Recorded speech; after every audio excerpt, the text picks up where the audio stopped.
Hello everyone, मैं हूँ बीना और टंकी किचन में आपका स्वागत है। आज हम फूल गोभी के कटलेट बनाएंगे जो खाने में काफ़ी टेस्टी लगते हैं और बहुत ही जल्दी बन जाती है।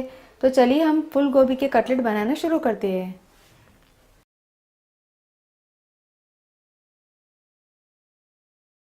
फूल गोभी के कटलेट बनाने के लिए मैंने यहाँ पे 250 ग्राम फूल गोभी को मैंने धो के फिर इसे फ्लोरिस्ट करके फिर लिया हुआ है।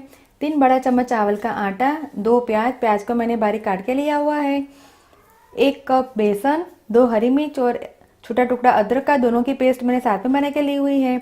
1/4 छोटा चम्मच हल्दी पाउडर, नमक हम लेंगे स्वाद अनुसार, 1 छोटा चम्मच चाट मसाला पाउडर, 1 छोटा चम्मच गरम मसाला पाउडर, 1 छोटा चम्मच लाल मिर्च पाउडर, 1/4 कप धनिया को मैंने धो के फिर काट के लिया हुआ है और तेल हम लेंगे तलने के लिए।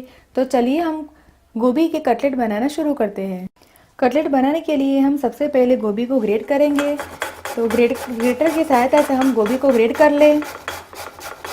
सारी गोभी को मैंने ग्रेट कर लिया है। तो अब हम गोभी में मसाले मिलाएंगे।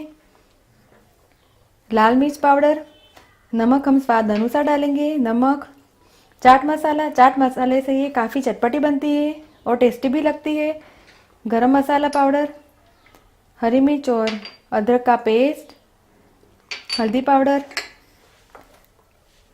प्याज, धनिया। सारे मसालों को अच्छी तरह से मिक्स कर दें। मसाले अच्छी तरह से मिक्स हो गए। अब हम इसमें बेसन और चावल का आटा डालेंगे। चावल का आटा डालने से कटलेट है वो काफ़ी क्रिस्पी बनेंगे। और अब हम इसका डो बनाएंगे। बिना पानी डाले ही हम इसका डो बनाएंगे क्योंकि फूल गोभी में से फूल गोभी है वो अपना पानी छोड़ता है, तो उसी पानी से डो है वो बनके तैयार हो जाएगा।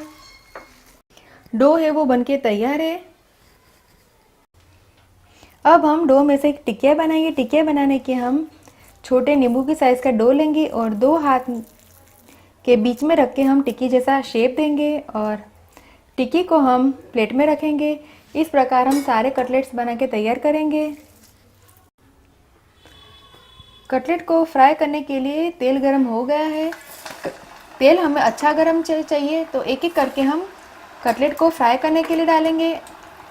गैस का फ्लेम हम अब मीडियम करेंगे और कटलेट को दोनों साइड से गोल्डन ब्राउन होने तक इसे हम फ्राई करेंगे। कटलेट को हम चेक करेंगे। कटलेट है वो गोल्डन ब्राउन सिक्के तैयार है। तो कटलेट को हम प्लेट में निकालेंगे। मैंने सारे कटलेट को प्लेट में निकाल लिए हैं और बचे हुए कटलेट को हम इसी प्रकार से फ्राई करके तैयार करेंगे। सारे कटलेट फ्राई होकर तैयार है। मैंने इसे सर्विंग प्लेट में निकाल के सर्व किया है। आप इस कटलेट को हरे धनिया की चटनी या फिर टोमेटो केचप के साथ भी सर्व कर सकते हैं और चाय के साथ भी ये काफ़ी टेस्टी लगते हैं। तो आप इस रेसिपी को घर पे ज़रूर ट्राई कीजिए और मुझे कमेंट में फीडबैक दीजिए कि आपको मेरी रेसिपी कैसी लगी। अगर आपको मेरा वीडियो पसंद आए तो आप मेरे वीडियो को लाइक कीजिए, शेयर कीजिए और मेरे चैनल को सब्सक्राइब कीजिए ताकि आप मेरे और भी नए वीडियो देख सके। दोबारा हम फिर मिलेंगे, तब तक के लिए थैंक यू, बाय।